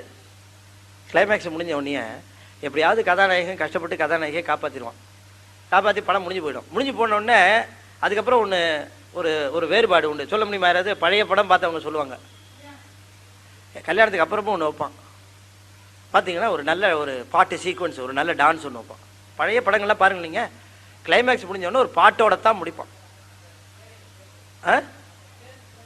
அந்த படத்தில் அந்த கிளைமேக்ஸ் முடிஞ்சதுக்கப்புறம் ஒரு பாட்டு, நல்ல விருந்து சாப்பிட்டதுக்கப்புறம் ஒரு பீடா கொடுப்பாங்க. இல்லை அது மாதிரி படம் முடிஞ்சதுக்கப்புறம் கிளைமேக்ஸ், இப்போல்லாம் ஏதாவது படம் போயிடுவான் எழுச்சி, இப்போ கிளைமேக்ஸுக்கே பாதி பேர் வெளில போயிடுறான். இது தெரியும் சார் எனக்குன்ட்டு படத்தில். அதனால அதுக்கப்புறம் பாட்டு வச்சாலும் சரிப்படாது, அதில் எடுத்துட்டா. இப்போ அந்த காலத்தில் பார்த்தீங்கன்னா அது ஒரு ஒரு ஒரு அந்த கிளைமேக்ஸுக்கு அப்புறம் ஒரு பாட்டு. அது போல் 11வது சீன்லேயே கிளைமேக்ஸ் முடிஞ்சு போச்சு சிவஞான போதத்தில். 12வது அற்புதமாக ஒரு டான்ஸ் வச்சார். யார்? சிவஞான போதத்தில் ஒரு செய்தி வச்சார். என்னன்னு கேட்குறேன். இப்போ ஞானிகள் கோயிலுக்கு போகலாமா வேணாமான்னு அவர் சொன்னீங்க. பெரும்பாலானவர்கள் தெரிவித்த கருத்தின்படி ஞானிகள் கோயிலுக்கு போகக்கூடாது என்று சொன்ன கருத்து தவறு. ஞானிகள் கோயிலுக்கு போகணும், போயாகணும். அதைத்தான் 12வது சூத்திரமா சொன்னார். எங்கேயாவது இப்படி ஒரு எண்ணம் வந்துட போகுது, ஞானம் பெற்ற பிறகு இறைவன் எங்குமே தெரிகின்ற நிலை வந்த பிறகு ஞானிகளுக்கு கோயில் தேவைப்படாத ஒன்றுன்னு கருத்து வந்துட போகுதுங்கிறதுக்காகவே 12வது சூத்திரம் பண்ணார். ஞானிகள், யோகியர், சரியையாளர், கிரியையாளர் 4 பேருமே கோயிலுக்கு போகணும். செம்மலர் நொந்தாள் சேரல் ஒட்டா அம்மலம் கழி அன்பரோடு மறி மாலர நேயம் மலிந்தவர் வேடமும் ஆலயம் தானும் அரணன தொழுமே அப்படின்னாரு. இந்த டாக்டருங்க இருக்காங்க பாருங்க, அவங்க என்ன பண்ணுவாங்க, இங்க யாராவது டாக்டர் இருக்காங்களா எனக்கு தெரியாது, இருக்காங்களா? மருத்துவர் இருந்தாங்கன்னா தெரியும். ஒரு நாளைக்கு ஒரு 25 அல்லது 30 நோயாளிகளை அவங்க சந்திக்க வேண்டியிருக்கும். 30 நோயாளியும் எந்த விதமான நோய்களோட வருவாங்கன்னு சொல்ல முடியாது. ஆளாளுக்கு ஒவ்வொரு விதமான நோய்களோட வருவாங்க. யார் யார் என்னென்ன வைரஸை கொண்டு வருவாங்கன்னு தெரியாது. டாக்டர் அத்தனை பேரையும் பரிசோதிச்சாகணும், தொடணும், திரும்பி. எல்லா டாக்டருமே க்ளவுஸை போட்டு எல்லா நேரத்திலையும் கை கழுவிட்டு அவங்களால இருக்க முடியாது இல்லைங்களா?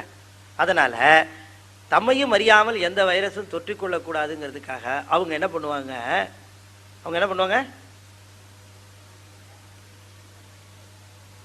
அவங்க ஒரு வேக்சினேஷன் போட்டுக்குவாங்க, ஒரு ஆன்டிபயோட்டிக், அவங்க ஒரு வேக்சினேஷன். இது தம்மை தாக்காமல் இருப்பதற்காக பாதுகாத்துக் கொள்வார்கள்.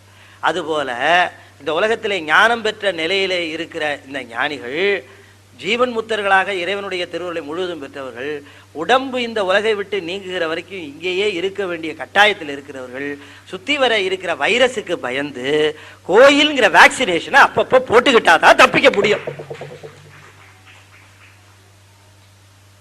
அதுதான், அது வேற ஒண்ணுமே இல்லை. அவங்க அங்க போறதுக்கு காரணமே என்னன்னா, மாலர நேயம் மலிந்தவர் வேடமும் ஆலயம் தானும் அரண்யன தொழுமே. அவங்க அங்க வந்து அந்த தொழுவதற்கு காரணம், இருக்கிற இந்த காலகட்டத்திலே மீதி காலம் இங்கே இருந்து கழித்தாக வேண்டும். இந்த உடம்பு அப்படி நீக்கிட்டு போயிட முடியாது. இது எத்தனை காலம் இங்கே இருக்கணுமோ அத்தனை காலம் இருந்து தீர்த்துட்டு தான் போகணும். அந்த தீர்த்து விட்டு போகிற காலத்திலே தப்பி தவறி எங்காவது தமக்கு இந்த விருப்பு வெறுப்பு தோன்றி மீண்டும் பிறவிச் சூழல்ல மாட்டிவிடக்கூடாது என்பதற்காக தொடர்ந்து திருக்கோயில் போவார்கள். அதுக்காக அவங்க போகணும்ட்டார். அப்ப ஞானிகள் ஞானம் பெற்ற பிறகு என்ன செய்யணும்னாரு, இங்க இருந்து கிளம்புற வரைக்கும் தினம் கோயில் போகணும்ட்டார். அப்ப ஞானிகளும் கோயில் போகணும். ஞானிகளே கோயில் போகணும்னு சொன்னா, nowadays I don't have time sir, கோயில் போகிறதுக்கெல்லாம் எனக்கு நேரம் இல்லை சார்னு சொல்கிறது எவ்வளோ பெரிய மகா பாவம்னு நீங்கள் யோசனை பண்ணி பார்க்கணும். போயே தீரணும், போய் ஆகணும். எல்லா நிலையில் இருக்கிறவர்களும் திருக்கோயில் போகணும், சிவன் கோயில் போகணும், சிவனை வழிபாடு செய்யணும், சிவனை வணங்கணும். இது ரொம்ப ரொம்ப அவசியமான ஒன்று. அப்போ சரியையாளருக்கு மட்டுமல்ல, கிரியையாளருக்கு மட்டுமல்ல, யோக நிலையிலே உள்ளே பார்த்து சிவனை வணங்குகிறவர்களுக்கு மட்டுமல்ல, எல்லா பொருள்களிலும் சிவத்தை காணுகின்றவர்களும் கூட திருக்கோயில் சென்று வழிபாடு செய்தல் வேண்டும். ஆனால் அங்கே அவங்க சொன்னாங்க பார்த்தீங்களா, அதே மாதிரி அவர்கள் சென்று சிவத்தை காணுகிற முறை வேறு, அவ்வளோதான். அந்த சிவத்தை காணுகிற முறை வேறுன்னா, மூர்த்தமாகவே பார்க்கிறவர்கள் சரியையாளர்கள், அதை மந்திரமாகவே பார்க்கிறவர்கள் கிரியையாளர்கள். அங்கே இருக்கிற மூர்த்தத்தை அரு உருவமாக பார்த்து இதுதான் சிவம் என்று எண்ணுகிறவர்கள், என்னை போல சரியையாளர்கள் அந்த அந்த அரு உருவமா இருக்க சிவலிங்கம் இருக்கே அதுதான் சிவம் என்று நாம் அதை வழிபடுவோம். அந்த நிலையிலே அந்த சிவலிங்கமாகவே இருந்து வெளிப்படாது நின்று அருள் செய்வான். கிரியையாளர்கள் மந்திர வடிவமாக பார்ப்பார்கள். அந்த மந்திர நியாசத்தால வழிபடுவார். மந்திர நியாசம்னு பேர் இருக்கு. மந்திர நியாசத்தால வழிபடுகிற பொழுது மந்திர வடிவாக தெரிவார். யோக நிலையில் இருக்கிறவர்களுக்கு உள்ளே இருக்கிறவர் தான் இங்கே இருக்கிறார் அப்படிங்கிற அந்த பக்குவத்தோடு பார்த்து வழிபடுவார்கள். ஞான நிலையில் இருக்கிறவர்கள் எங்கும் இருக்கிற சிவம் இது என்று வழிபடுவார்கள். அப்ப மாலர நேயம் மலிந்தவர் வேடமும் ஆலயம்தானும் அரணன தொழுவே அப்படிங்கிற அந்த நிலையை எதுக்கு சொன்னார்னா, திருக்கோயில் வழிபாடு. அப்ப மெய்யனும் கோயிலிருந்து குடிகொண்ட கோன் நந்தி, இந்த உடம்புக்குள்ளே இருக்கிற உயிர், உயிருக்குள்ளே இந்த சிவம் இருந்து இந்த உடம்பை இயக்கி கொண்டே இருக்கிறான். பக்குவம் வருகிற காலம் என்ன ஆகும் அப்படின்னா, மூங்கிலுக்குள்ளே தான் நெருப்பு இருக்கு. மூங்கிலுக்குள்ளதான் நெருப்பு இருக்கு. வேய் அப்படின்னா மூங்கில்னு அர்த்தம். வேயில் இரும் கனல் போலே, வேயில் எழும் கனல் போலே அப்படின்னா மூங்கில் இருந்து கிளம்புகிற. வேயின்னா என்ன சொன்ன, வேயுறு தோழி பங்கன், மூங்கில் போன்ற தோள்களை உடைய அம்பாள் அப்படின்னு அங்க பாடினார் ஞானசம்பந்த பெருமான். வேயின தோல், இது மூங்கில் அர்த்தம். வேயில் எழும் கனல் போலே இம்மெய்யனும் கோயில் இருந்து குடிகொண்ட கோன் நந்தி. மூங்கில இருந்து எழுகின்ற கனல், மூங்கிலுக்குள்ள நெருப்பு இருக்கிறது தெரியவே தெரியாது. அது போல இந்த உடம்புக்குள்ளே சிவம் இருக்கிறதும் தெரியாது. உள்ள இருக்குது சிவம். ஆனால் பக்குவம் வருகிற காலத்திலே மூங்கிலானது உராய்வு ஏற்பட்டு அது பற்றி கொள்ளுகிற பொழுது அது உள்ளே இருக்கிற தீ வெளிப்படுவது போல பக்குவம் அடைந்த நேரத்திலே உடம்பிலிருந்து சிவம் வெளிப்படும். தீ வெளிப்பட்டா அந்த மூங்கில் என்ன ஆகும்? மூங்கில் என்ன ஆகும்? போயிடும். அது போல உடம்பு நீங்கிடும். அப்ப தீ வெளிப்படுகின்ற பொழுது மூங்கில் இல்லாது போவது போல சிவம் கிளம்புகிற பொழுது உடம்பு இல்லாமற் போகும். வேயில் எழும் கடல் போல இம்மெய்யனும் கோயில் இருந்து குடிகொண்ட கோன் நந்தி. இந்த உடம்புக்குள்ளே இருந்து அவன் குடிகொள்ளுகிறான். உடம்புக்குள்ளே இருந்துன்னு ஏன் சொன்னாருன்னா, உடம்புக்குள்ளே இருக்கக்கூடிய உயிருக்குள்ளே இருக்கிறான் அவன். அதெல்லாம் கவனமாக கேட்கணும். உடம்புக்குள்ளே உயிர், உயிருக்குள்ளே சிவம். அப்படி அந்த உடம்புக்குள்ளே இருக்கக்கூடிய உயிருக்குள்ளே சிவம் விளங்குகிறது. இம்மெய்யனும் கோயில் இருந்து குடி கொண்ட கோன் நந்தி. நந்தின்னு பேரு. நந்தி வேற இல்லை, சிவம் வேற இல்லை, ரெண்டும் ஒண்ணுதான். ஆனா குருவா வந்தா நந்தின்னு பேரு. இக்கோயிலிருந்து குடிகொண்ட கோன் நந்தி. இம்மெய்யனும் கோயிலிருந்து குடிகொண்ட கோன் நந்தி. தாயின் மும்மலம் மாற்றி தயா என்னும் தோயமதாய் எழும் வெள்ளமே. தாயின் மும்மலம் மாற்றினார். தாய் எப்படி குழந்தையினுடைய மலத்தை மாற்றுகிறாளோ அதுபோல ஆன்மாவினுடைய மும்மலத்தையும் மாற்றுகிறான் சிவபெருமான். மலம் மாற்றுவது தானே தாயினுடைய பெருங்கருணை, பரங்கருணை இல்லையா? ஒரு குழந்தையினுடைய பக்குவம் வருகிற காலம் வரைக்கும் அந்த குழந்தையினுடைய மலம் நீக்குவது என்பது வேற யாரும் செய்ய முடியாது, தாய் தான் செய்வார். அப்படி தாய் அந்த மலத்தை நீக்கி குழந்தையை பராமரிப்பது போல ஆன்மாக்களினுடைய ஒரு மலமா மும்மலத்தோடு இருக்கு. ஆணவம், கண்மம், மாயை என்று சொல்லக்கூடிய 3 மலங்கள். இந்த மும்மலங்களையும் அவன் நீக்குகின்றான் சிவபெருமான். அதனால தாயை காட்டிலும் இல்லையா? அதனாலதான் மாணிக்க வாசகர் பாடுறார். என்ன பாடினார்? தாயிற் சிறந்த தயாவான தத்துவனே, பால் நினைந்தூட்டும் தாயினும் சால பரிந்து நீ பாவியேனுடைய ஊழினை உருக்கி உள்ளொளி பெருக்கி உலப்பிலானந்தமாய தேனினை சொரிந்து புறம் புறம் திரிந்த செல்வமே சிவபெருமானே,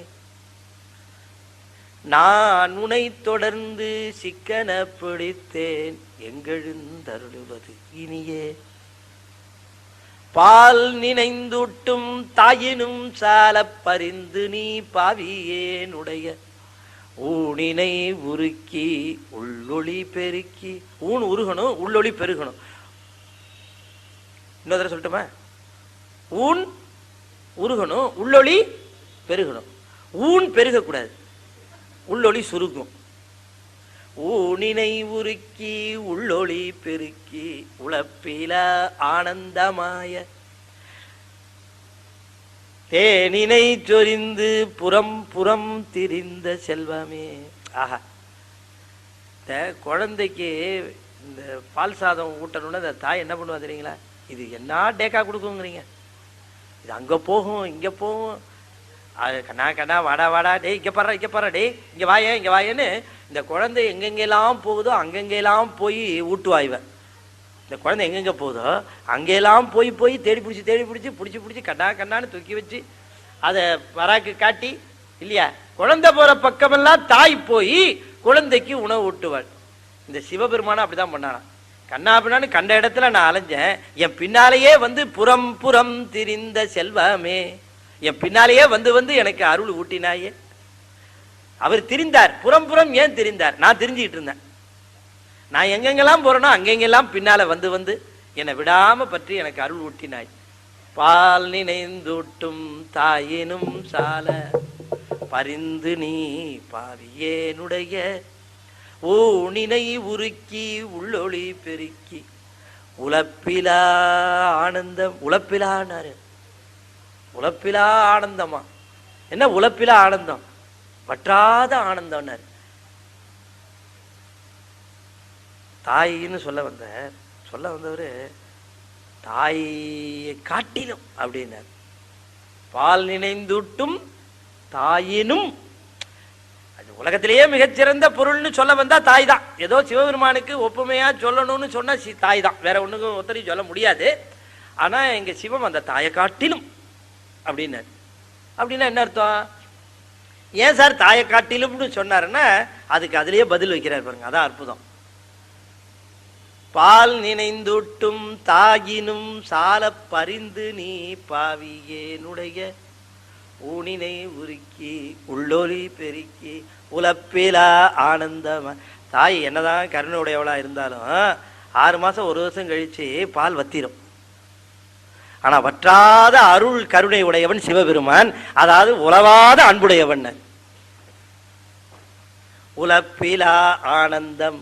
உலப்பிலான்னா வற்றாதன்னு அர்த்தம். ஏன்னா பால் நினைந்து ஊட்டுகிற தாயினுடைய பால் 6 மாதம் அல்லது 1 வருஷம் கழிச்சா வற்றி போய் வேறு துணை நாட வேண்டியிருக்கும் குழந்தைய பராமரிக்கிறது. ஆனா சிவபெருமானுக்கு வேறு துணை நாட வேண்டிய அவசியமே இல்லை. அவனுடைய அருளானது என்னைக்குமே வற்றாது, அது இருந்துகிட்டே இருக்கும். அதனால உலப்பிலா ஆனந்தம். அதனால தாயை காட்டிலும் உயர்ந்தவன்னாரு. இன்னொரு உயர்வு சொன்னார், பால் நினைந்தூட்டும் தாயினும்.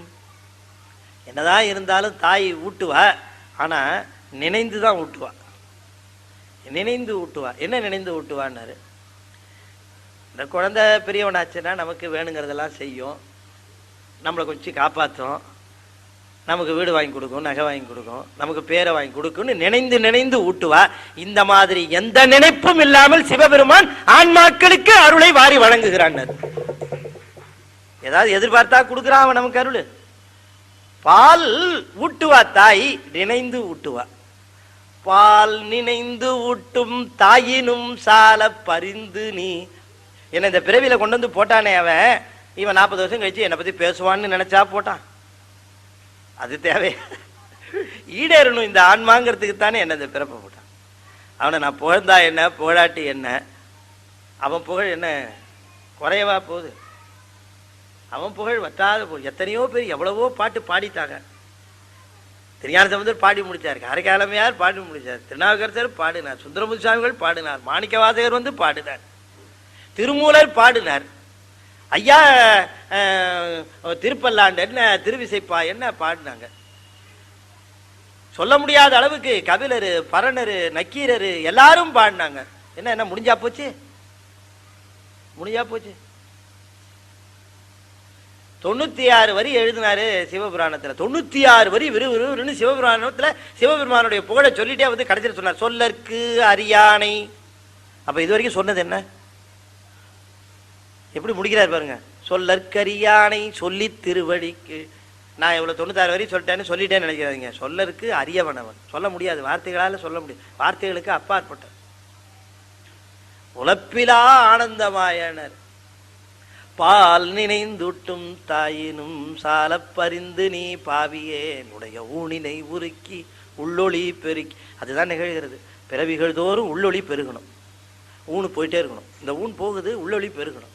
ஒரு பிறப்பு எடுத்து முடிஞ்சதுக்கு அப்புறம் அந்த ஒளி பெருக்கம், அந்த ஒளியினுடைய குறைவினால்தான் ஆன்மா பிறந்து கொண்டே இருக்கு. ஒளி பெருகுமானால் விருப்பு வெறுப்பு நீங்கிரும். உள்ளொளி பெருக்கி உழப்பில. அப்ப தாயின் மும்மலம் மாற்றி தயா எடும் தோயமத எழும் வெள்ளமே. கருணை வெள்ளமா? தோயம்னா நீர்னு அர்த்தம், தோயம்னா கருணை வெள்ளம். யாருடைய அருள் வெள்ளம்? கருணை வெள்ளம். தோயமதா எழும் வெள்ளமே. வேயில் எழும் கடல் போலே இம்மையனும் கோயில் இருந்து குடி கொண்ட கோணந்தி. தாயின் மும்மலம் மாற்றி தயா என்னும் தோயமதாய் எழும் வெள்ளமே.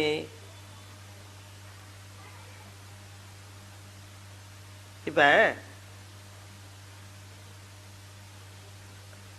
பரங்கருணை பெருமானாக இருக்கக்கூடிய சிவபெருமான் வியாபகத்தன்மை உடையவன். அவன் இருக்கிற இடம் இல்லாத இடம்னு ஒன்று பிரித்து பார்க்க முடியாது. எல்லா இடத்துலையும் தான் இருக்கிறான், எல்லா இடத்துலையும் இருக்கிறான். எல்லா இடத்துலையும் இருக்கக்கூடிய இறைவனை போய் கோயிலில் வழிபடு அப்படின்னு சொல்லுவது இறைவனுடைய முற்றும் பரவிய நிலைக்கு இழுக்காகுமா ஆகாதா? எல்லா இடத்துலையும் இருக்கிறான், எல்லா இடத்துலையும் வழிபட வேண்டியதானே. அவருக்கு திருக்கோயிலுக்கு போய் வழிபடு, கோயிலில் சென்று வழிபடு அப்படின்னு சொல்லுவது எங்கும் பரவிய எங்கும் நிறைந்திருக்கக்கூடிய சிவபெருமானுடைய முழு தன்மைக்கு குறைவு ஏற்படாதா அப்படின்னு நாம நினைக்கலாம் இல்லையா? உங்க கருத்து என்ன?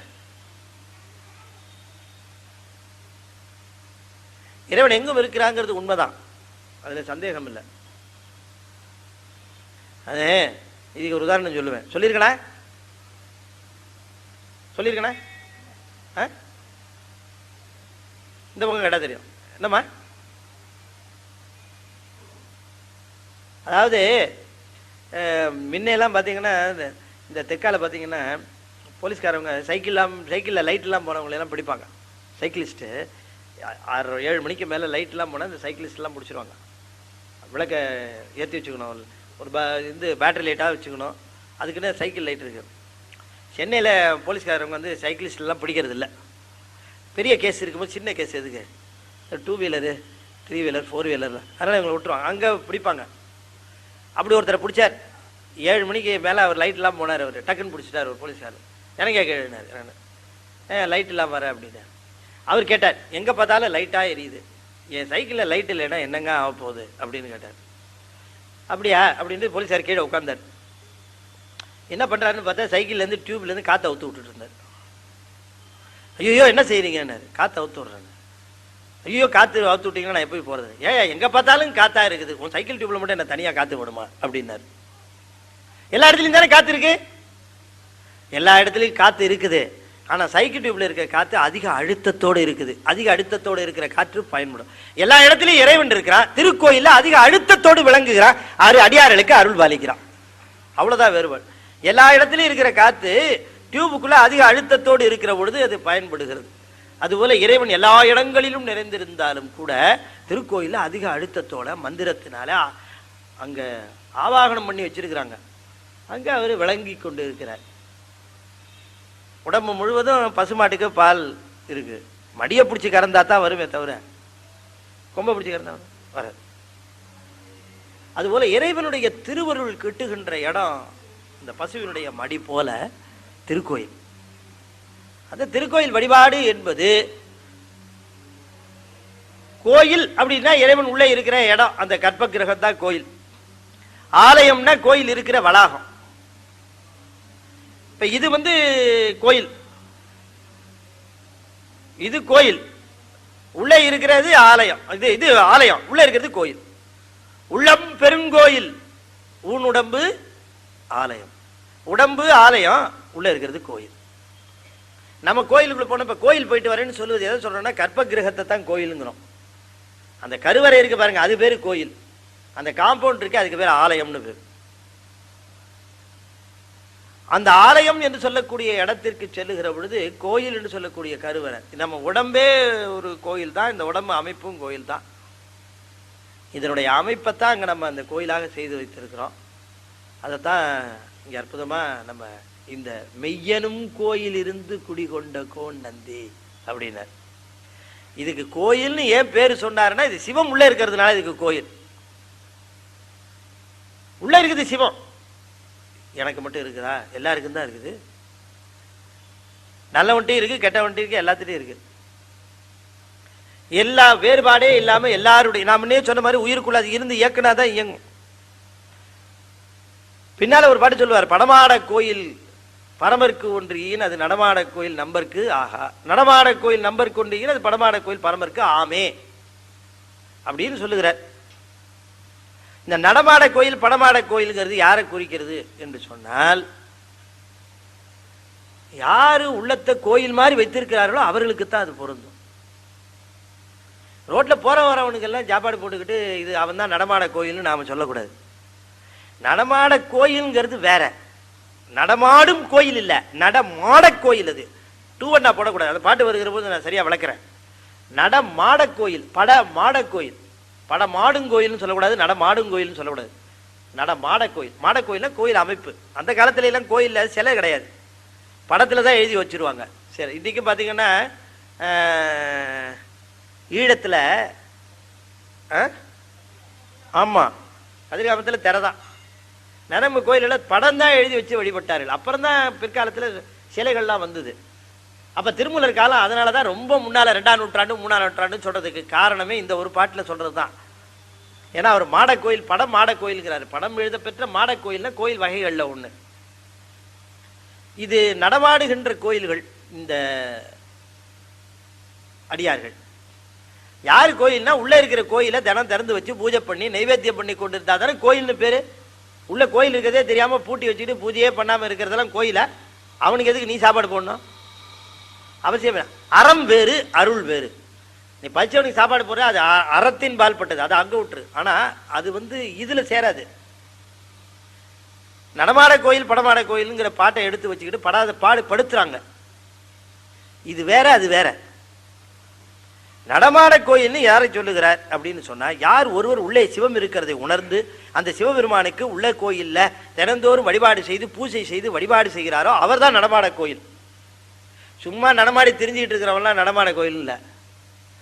கோயிலை திறக்காமீங்க, ஒரு கோயிலை திறக்கிறதே கிடையாது, பூஜை பண்றது கிடையாது, மூடி வச்சிருக்குது. அந்த கோயிலுக்கு என்னங்க பேரு? திறக்கிறது கிடையாது, பூஜை கிடையாது, ஐயர் வரது கிடையாது, குருக்கள் கிடையாது, சேவார்த்திகள் கிடையாது, எதுவுமே கிடையாது, கதவு சாத்தியே கிடக்குது. அது கோயிலுக்கு என்ன பேரு? ரொம்ப சரியான வார்த்தை சொன்னீங்க. அது மாதிரி திரிகிறவனை போய் நீங்க நடமாட கோயில் சொல்லுவீங்களா? அந்த கோயிலை பாழஞ்சி வச்சிருக்கிறான். மெய்யனும் கோயிலிருந்து குடிகொண்ட கோன் நந்தி அப்படின்னு சொன்ன மெய்யை கோயிலாக பாவிக்கிற உள்ளமுடையவர்கள். அப்ப வேயில் எழுங்கணல் போல மெய்யனும் கோயிலிருந்து குடிகொண்ட கோன் நந்தி தோயமதா எழும் சூரியனாமே. இந்த தோயம்னா வெள்ளம், கருணை வெள்ளமாக பாய்கின்ற. அடுத்தபடி என்ன? சூரியனும் சூழ்வஞ்சும் போலவே. சூரியனும் சூழ்வஞ்சும் போலவே சூரியன் சூழ்வஞ்சை சுட்டிடா. சூரியனும் அல்லது சூரியனா அது என்னது? சூரியகாந்த கல்லு. அப்ப சூரியகாந்த கல்லு. சூரியகாந்தமும் சூழ்பஞ்சும் போலவே சூரியகாந்தம் சூழ்பஞ்சை சுட்டிடா. சூரியன் சன்னதியில் சுடுமாறு போல ஆரியன் தோற்றமுன் அற்றமலங்களே அப்படின்னு. அந்த காலத்துல சூரியகாந்த கல்லுன்னு ஒண்ணு இருக்கு. அந்த கல்லு இயல்பா ஒளி இல்லாத கல். அந்த கல்லை சுத்தி பஞ்சு இருக்குன்னு வச்சுக்க, பஞ்சு கவர் பண்ணோம்னா அந்த சூரியகாந்த கல்ல, அந்த பஞ்சுக்கு எந்த விதமான ஆபத்தும் அந்த சூரியகாந்த கல்லுனால நிகழாது. அந்த பஞ்சு சுத்திட்டு இருக்கே, இந்த பஞ்சுக்கு பஞ்சை நீக்கி கொள்ளுவதும் இந்த பஞ்சை விலக்கி கொள்வதற்கு இந்த சூரியகாந்தத்தினால முடியாது. அது அப்படியே கவர் பண்ணிட்டு இருக்கோம். அப்படித்தான் இந்த ஆன்மாவை இந்த பாசம் சுத்திட்டு இருக்கு. இதால ஒண்ணுமே பண்ண முடியாது. கல்பாமூச்சியினுடைய வாழ்க்கை முடியணும்னா அதை கவிழ்த்து போட்டுறணும், அவ்வளவுதான், முடிஞ்சு போச்சு. கவிழ்ந்து போன கற்பாம்பூச்சி வாழ்க்கையில தன்னால நிமிந்து படுக்கிறதுக்குரிய வல்லமை கிடையாது. அது அப்படியே துடிச்சு வச்சு அப்படியே செத்து போகும். பறக்கும், ஓடும், எல்லாம் செய்யும். கவுந்துருச்சுன்னா திரும்பி படுக்க தெரியாது. அதுபோல இந்த ஆன்மா இருக்குதே, இது சுத்திருச்சு, கவர் பண்ணிடுச்சு. அறியாமைங்கிறது ஆணவம், இதால தானா நீக்கிக்க முடியாது. ஆனால் ஒரு சூரியன் தோன்றுமானால் சூரியனுடைய கிரணங்களை பெற்ற இந்த சூரியகாந்த கல் மறு நிமிடமே தன்னை சுற்றி இருக்கக்கூடிய பஞ்சை எரித்து விடும். அதுபோல இந்த ஆன்மாவின் முன்பாக ஆரியன் என்று சொல்லக்கூடிய குரு வருவாரானால் குருவை பெற்ற ஆன்மா தன்னை சுற்றி இருக்கக்கூடிய வினைகளையும் பாசத்தையும் எரித்து விடும் அப்படின்னு. இதுதான் இது. சூரியகாந்தமும் சூழ் பஞ்சும் போலவே, போலவேன்னு போட்டிருக்குதுன்னு வச்சுங்க, ஒரு இவ்வண்ணா இல்லாம, அது தப்பான பாடம். அது போலவே அப்படின்னு வகார ஒற்று அங்க இருக்கணும். உங்க புத்தகத்தில் இருக்குதுங்களா ஐயா? அது இருக்கா? இது வெயில் சூரியகாந்தமும் சூழ்பஞ்சும் போலவேன்னு இருக்கு பார்த்தீங்களா? அது பாடம் தப்பு. போலங்கிறதுக்கு பக்கத்துல ஒரு இவ்வண்ணா போட்டுக்கணும்.